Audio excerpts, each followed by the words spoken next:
Hello everybody and welcome to another episode of Quick History. Today we're going to be taking another look at Louis Pasteur, but this time for his work on vaccination. As always, there's a free handout in the description below, and make sure you click on subscribe if you'd like to see more GCSE history based revision content. Let's get into the details.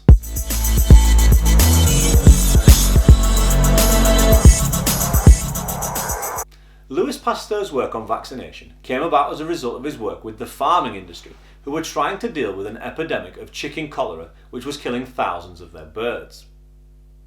Using the work of his rival Robert Koch, Louis Pasteur was able to identify the specific bacteria which was causing the disease, but was unable to find a way to prevent the bacteria from killing the birds. In 1880, purely by chance, Pasteur had a breakthrough. Charles Chamberlain had left for the summer in 1880 but had forgotten to inject a batch of chickens with cholera. On his return, he noticed a jar of germs and decided that he would inject the chickens anyway to see what happened. Much to his amazement, Charles Chamberlain noticed that the chickens didn't die. He made Pasteur aware of this, and Pasteur told Chamberlain to now try and inject the chickens with a fresh batch of germs to see what the result was. Once again, to the amazement of Pasteur and Chamberlain, the chickens didn't die. Pasteur worked out why.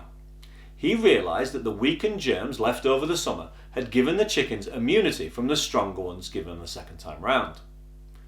Pasteur now knew how vaccinations worked.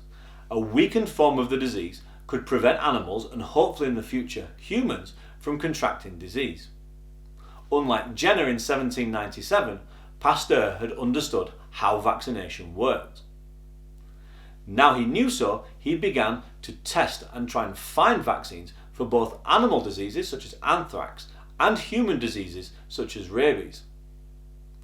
Pasteur's first human vaccine was given to a boy called Joseph Meister, who'd been bitten by a rabid dog.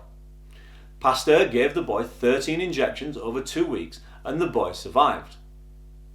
For the first time in human history, a vaccine had been provided for rabies, and now, because scientists knew how vaccination worked, scientists could try and discover vaccines for diseases which had been killing people for hundreds and thousands of years.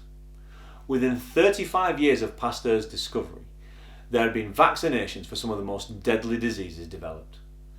Typhoid, tuberculosis, diphtheria and tetanus all had working vaccinations by 1935. All of this came about because Charles Chamberlain had made a simple mistake, and Pasteur had crucially decided to act upon that mistake and eventually found how vaccinations worked. Join me in the next video where we're going to take a look at Robert Koch and his work on technology and germs. I'll see you there.